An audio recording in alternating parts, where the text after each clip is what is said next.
كل هذا الكلام انا ذاكره في التلفزيون وذاكره في المحاضرات وذاكره في المناظرات.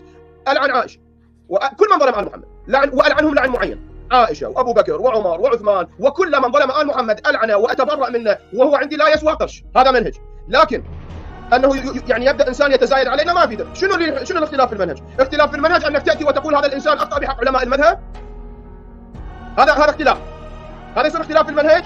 او انه تذهب لهذا الاحمق الاحول وذاك الاخر العميل البريطاني الخبيث وتقول له كلامك خطا، والعلماء الذين تتكلم عليهم كلامك خطا، وهذا الكلام لا يجوز ولا يصح لانك انت احول وجاهل وما قرات كلمات العلماء في كتبهم. روحوا قولوا له مو تقولوا لي انا.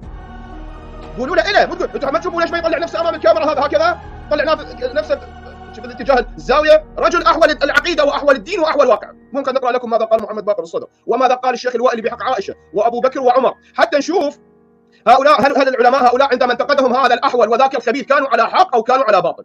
في كتاب فدك لمحمد باقر الصدر هذا الكلام ذكرها السيد محمد باقر الصدر عندما تكلم على ابو بكر وعمر. هو يسميهم صديق، لكن اي صديق؟ ممكن انه يقول صدق الشيطان. طيب دخلتم في قلبه؟ ما دخلتم انتم في قلبه. فبالتالي ما يجوز لكم ان تتكلموا. هو يقول انهم في النار. سيد محمد باقر الصدر يقول انهم في النار. اسمعوا ماذا يقول. يقول واعني بها ان الصديق قد استحق غضب الله ورسوله. سؤال اسالكم، الذي يستحق غضب الله ورسوله في النار او في الجنه؟ يلا جاوبوني. انتم جاوبوني جماعه ياسر وجماعه امير القريشي. الذي يستحق غضب الله ورسوله في النار او في الجنه؟ يلا جاوبوني. في النار. جميل جدا. اسمعوا ماذا يقول محمد باقر الصدر في كتاب فدك. يقول واعني بها ان الصديق قد استحق غضب الله ورسوله صلى الله عليه واله. هذه امامي والكتاب عندي فوق والله ما اريد اجيبه. تفضلوا هذا فدك.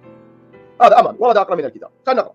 استحق غضب الله ورسوله باغضابها واذاهما بأذاها لأنهما يغضبان لغضبها ويسخطان لسخطها بنص الحديث النبوي الشريف الصحيح. فلا يجوز أن يكون خليفة لله ورسوله. اسمعوا العقيدة فوق كل شيء ترى.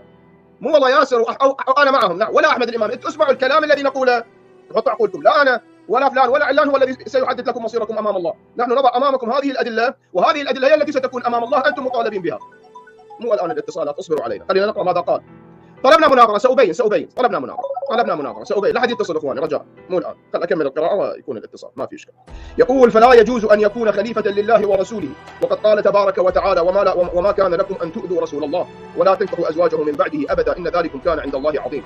وقال إن الذين يؤذون الله ورسوله لعنهم الله في الدنيا والآخرة. يعني محمد باقر الصدر يقول بلعن أبي بكر وعمر. واضح كلام هذا، مو كلام واحد آخر. يقول والذين يؤذون الله ورسوله لعنهم الله في الدنيا والآخرة وأعد لهم عذابا مهينا. وقال تعالى والذين يؤذون رسول الله لهم عذاب أليم. وقال تعالى يا أيها الذين آمنوا لا تتولوا